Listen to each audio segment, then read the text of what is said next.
since metrics are zero index based, so instead of using one, we are using 0, 1, 2.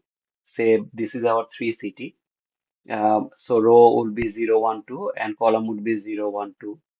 And let's see how 0 is connected with 0, right? So we should not be considering it because every city is connected with itself.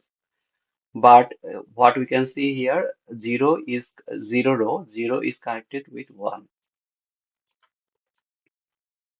City 0 is connected with city 1. And then with 2, no, it's not connected with 2. And 0 is connected with 0, but is the same. 0 is connected to 0, doesn't matter. We'll ignore it. And for 1, 1 is connected with 0. Yes, 1 is connected with 0 because it's a bidirected graph. And 1 is connected with 1. Again, we don't, we just ignore it. And 1 is connected with 2. No, it's not connected with 2. Let's come to the 2. For city 2, it is connected with 0. No, it is connected with 1. No, it is connected with 2 itself. Yes, and we ignore it. So 2 is here. So how many provinces we get? We get two provinces. One is formed with the cities 0 and 1, and another is 2. So that's our output 2. Here it is used 1, 2, 3 because, but since we are using matrix, so it doesn't matter. The input is given like this, and we have to find out how many provinces is there. So let's see if we consider DFS, right? We can do it nicely with DFS. So then we have to call DFS for each of these position 0, 0, 0, 1, 0, 2, 1, 0, 1, 1. For each of them, we need to call DFS. And so if this node is not visited, so we need to keep track. We can keep track of a Boolean array to see if a node is visited or not. If it is not visited, we can call the DFS functions. So when we that means we need to call DFS for all of our nodes. So basically for 0, 1, 2, for all of them, we need to call DFS. And say for 0, when we call DFS, for 0, it has this, for 0 row, it has these three column, right? 0, 1, 2. So we need to explore them because these are connected. So if 0 is, if we find for row I and column J, if we find 1 equals 1, then they are connected, right? Directly connected. So the condition is the series has to be directly connected to bring into consideration to explore. So in this case, 0 is connected with 1. So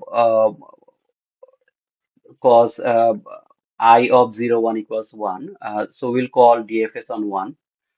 When you call DFS on 1, it will be marked visited. And for 1, right? 1 is connected with 0, that is already 0 is already visited. And for 2, when you come here to 2 is connected only with 2. So it's not connected with 0, it is connected with 1. So this is how we can do it with DFS. We can also do it with BFS. I'll show the code. But there is a good approach with disjoint set or union find. Because why this is a candidate for that? Because it tells us to find number of provinces, means number of components. So we could have a very complex graph, but there are direct connection with them and indirect connection with them, and these are two-way connection. We have to find how many components are there. So here I am, how many provinces there, and this 504, it was actually previously friend circle. If you see that the function name is still find circle num. So friend circle comes to lots of interview. Even I found it in online. assessment. So friend circle is nothing but it uses the term as friends, like instead of province, and there could be also representation with yes or no. So character array, instead of you get a integer array, you can get a character array with yes or no. So that's the difference. Otherwise, exact same. And the solution that I do it for it will be working on that friend circle problem also.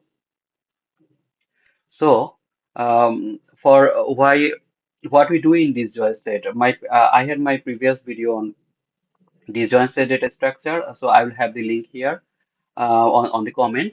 So, if you need to know how disjoint set work, you can go and see. So let's clear this. And so for disjoint set, right? What disjoint set do? It has sets like if we consider disjoint sets, this is one set and this is another set. And here we have three disjoint set. So what do we do in disjoint set? We if say here there is a connection from one or two, right? There is a direct connection. So we uh, join one and two to make a single group. So each of the set in disjoint set has a representative, like three is a representative of three. One when just one, two, three, right? When one, two, three, then each of them is their representative. We can consider imagine it as a tree also. Then each of them is their own parent. And when there is a direct connection with one and two, then we can make one representative of this whole set. So then two will point to one, and one will be the representative of this disjoint set, and three itself is a representative. So now if I have four, and if there is a connection with a direct connection with four, three and four, then I can do like this. Then there is two disjoint set, right? And if there is a connection from here 3 to 1 or 4 to 2, um, actually 4 to 3 and say 3 to 1.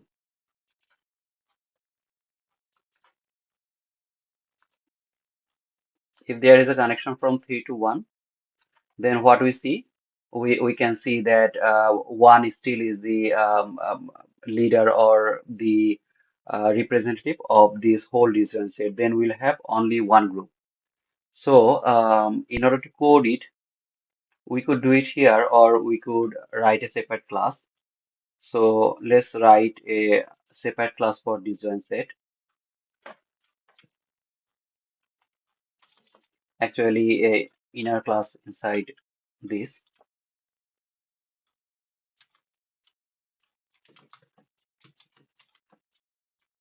class.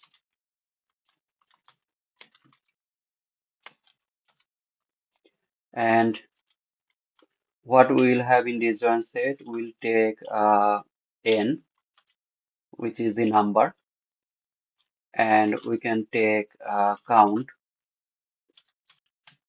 group count, and rank, right? We need integer array,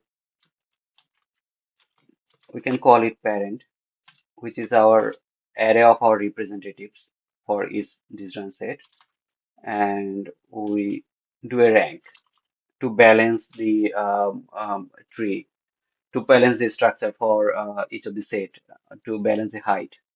We can use a rank. Now, public disjoint set integer n, this dot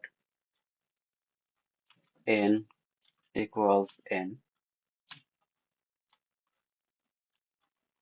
And what we can do for disjoint state or union find, we initialize them I equals 0 I less than n I plus plus.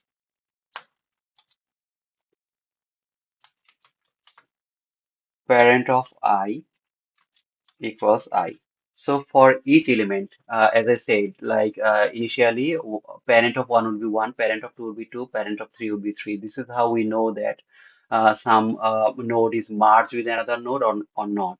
If not merged, then two would be still two. That means either two would be the representative of the set that contains two. But if 2 points to 1, then parent of 2 would be 1. That means 2 marks to another set. So at the end, if we go through each of the node, this parent, and if we can see how many of them are the same, pointing to the same, that would be our count. So this is why we are initializing it. And for rank, since we are using Java or C or C++, so default value would be 0 for array. So we don't need to initialize rank with 0.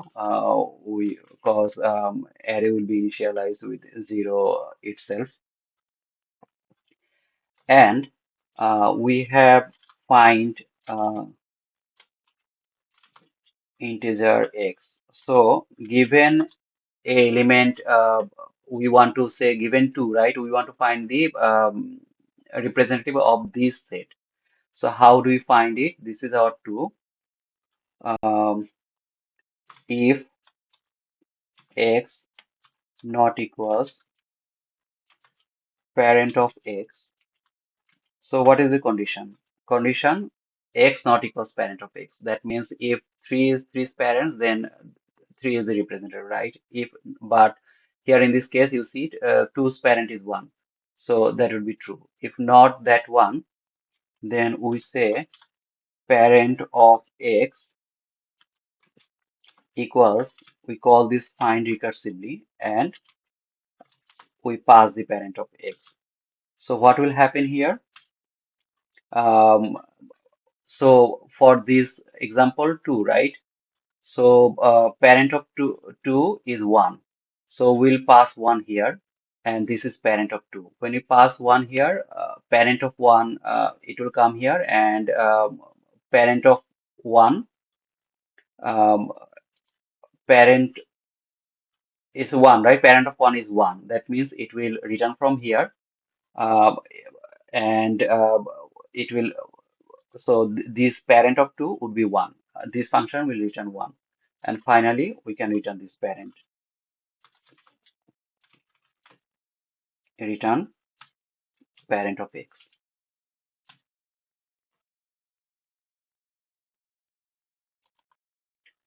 So this example would be a little bit better if we had like 4. If we had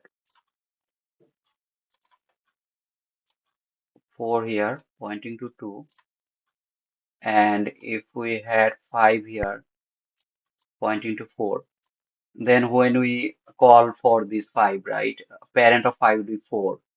Then it will be called parent of 4 is 2, parent of 2 is 1, parent of 1 is 1. Then 1 will return, and it will return to here, it will return to here, and it will return to here. So what we'll get? We'll get parent of 5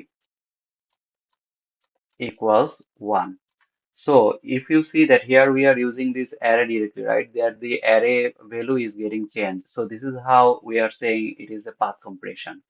Because one time will go like this, but next time when you call it parent of 5, it will directly get 1, because 1 is stored in the array. That is called path compression, and which is very important here is disjoint set. Generally, find an union operation or unite operation is log n, but this with this path compression, it will be better than log n, almost constant time. It says alpha of n. So let's get back to the code. We Now we write the unite. U V. If U V these two one we want to make union, just calling it unite. So what we'll do, integer I equals find of U. That means find the representative of U. Integer J equals find representative of V. Now, if I equals J, right, then we'll return. Because I equals J means its representative is I is representative J and I equals J means they belong to same representative like 5, 4, 2, all of them having same representative 1. So we don't need to make this union operation for this. If not, then what we can check, if rank of I greater or equals rank of J. So if in this set we can have a strategy. So a simple strategy is merging the smaller set to the bigger set. So we are considering if rank is higher, then the set is bigger. So if rank I is greater or equals rank J, right?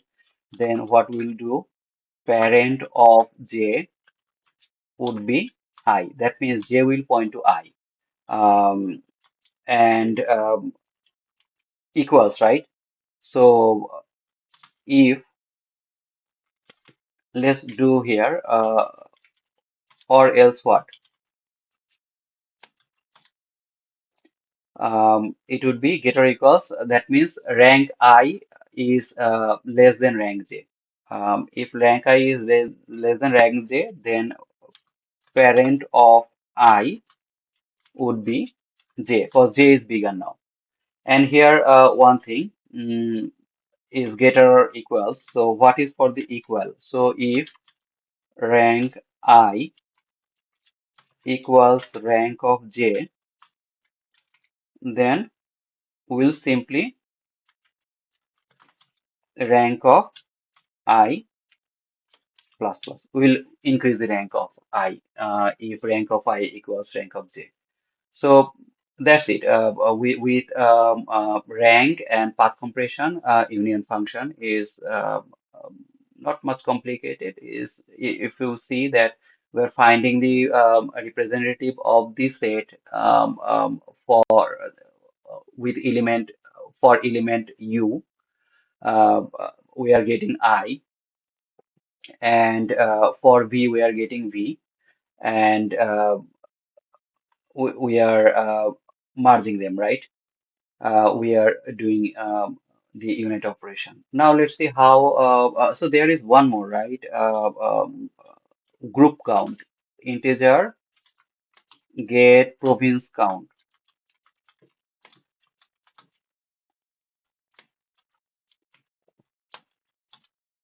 get province count. So we have a count here. So for, and say it takes number of element n. So for integer I equals 0, I less than n, I plus plus. What was our observation, or what we said, that if parent of I equals I, then that means that's the representative of the set. So we need to actually find how many representative, because ultimately after union operation, the whole graph will be having some disjoint set, and each of the disjoint set will be having one representative. So then we say count plus plus. So that would be our thing. Like for this, one will be representative, three will be representative, but for 5, 4, 2, it will not be true. So we'll get two element, two provinces. There is a shortcut also for this. I will show you later. To Instead of doing that, we could just decrease initialize count here with n. Initialize count here with n, and could decrease it here on the unite function when it is coming here, and then that count actually would be the count. So if you verify that with some example, you'll be able to see that works. But I'm going with the algorithm, the way how you should be considering.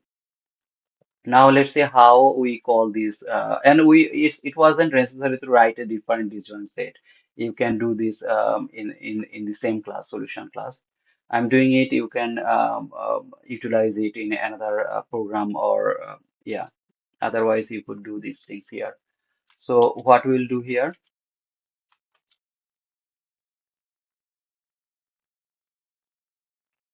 uh,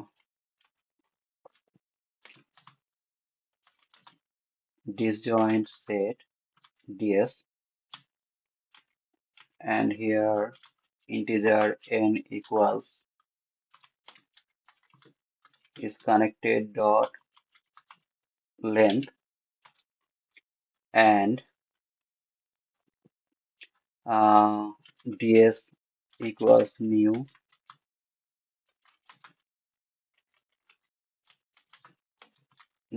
disjoint set.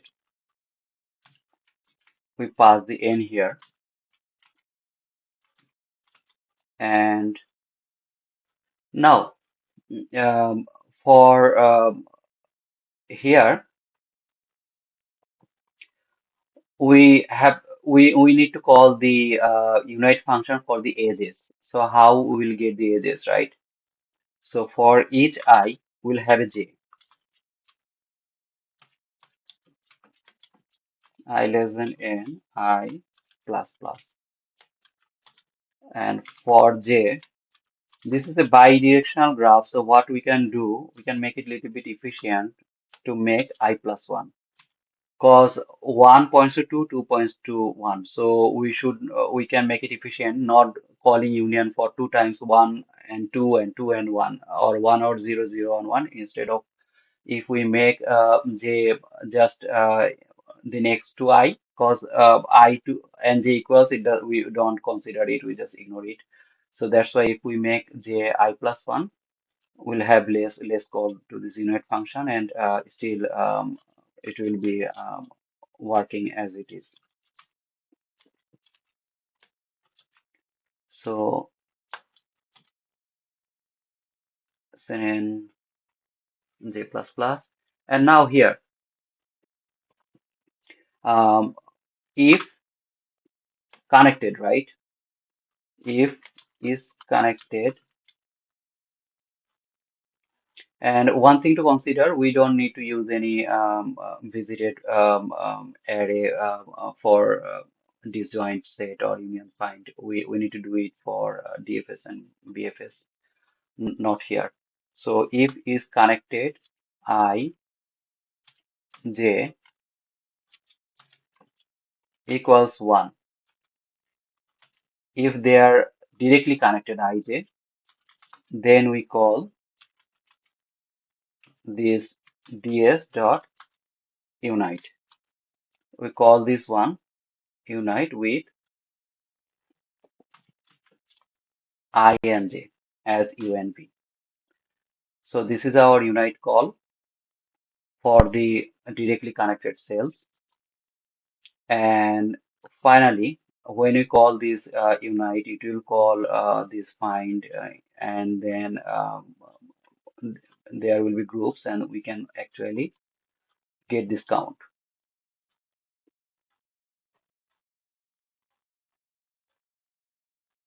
Yes, we have a count variable here, 0. So we can say return ds dot count. So that is our disjoint set implementation. Uh, let's run this.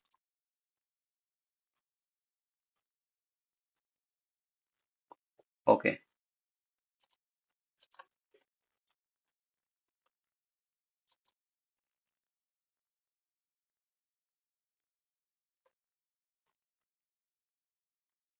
unite ds dot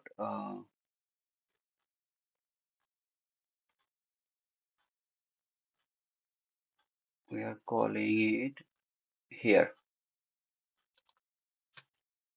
unite.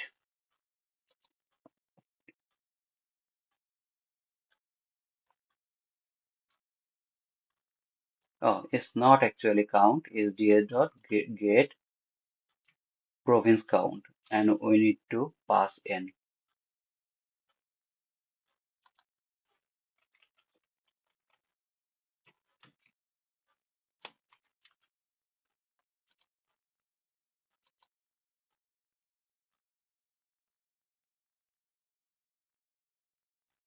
return missing return statement. 38.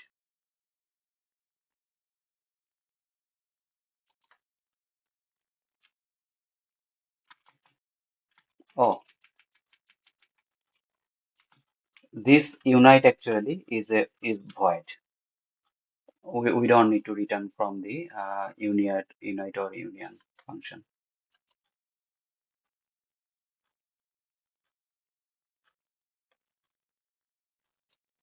Cannot store integer array because this our parent is null. Ah, we did not create the array. We need to create the array, right? New integer n, and for rank we need to say new integer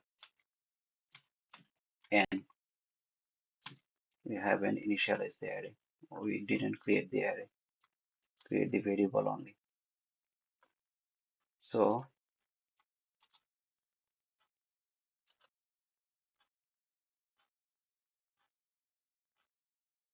okay. These sample test cases passed. This passes sample test cases, and I think we can submit it with the count. Okay, let's submit.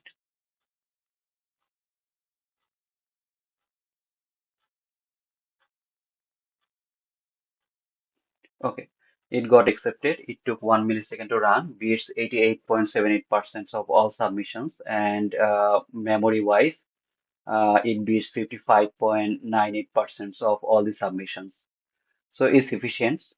And I had two more submission today, one for DFS and one for BFS. So looks like DFS, yeah, DFS should be. DFS was the most efficient one. It took 0 millisecond, and it took also same memory as Disjoint Set. If you see, BFS took a little bit more memory. Okay, let's show you the DFS and BFS. So this is DFS. What we are doing here in DFS, we are maintaining a Boolean array visited for n number of nodes, and then for all the nodes from 0 to n, if a node is not visited, we are increasing the count and calling DFS. So in the DFS, you see that it marking as visited, and then for all the connected edges for that node, it is checking if not visited, and if is connected, because it has to be directly connected to explore, right? It is calling DFS. So if we go for an example, then 1, 2, 3. So if 1 is connected to 2 and 1 is connected to 3 directly, then we'll only call DFS for 2 and 3 to explore more nodes. So now let's go and see BFS. We are using the same function as this function finds just the difference is instead of DFS, we are calling here BFS. The signature is also same for DFS and BFS. And on the BFS, we are using a array DQ for the queue. We are making the route as visited. We are adding the route into the queue while not queue.empty. We are taking we are pulling from the queue, and for this EU, whatever connected edges with this EU, right? For all the connected edges, if not visited and if is connected with you, we are marking it as visited and adding it in the queue. So usually what we do in BFS, and so there's BFS.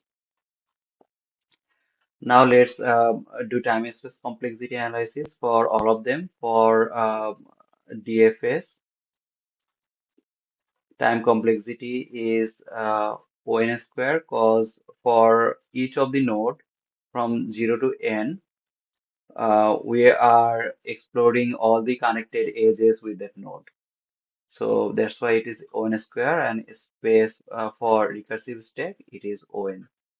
For BFS, again, we are doing the same thing. For each of the node, we are exploring all the connected edges with that node. So that is O(n) square. And for space complexity, we are using the queue, which is O(n), and we are also using visited, which is O(n).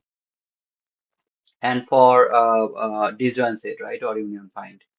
For union find time complexity, we were doing all the pairs. We are getting all the pairs, right? For each of the I, we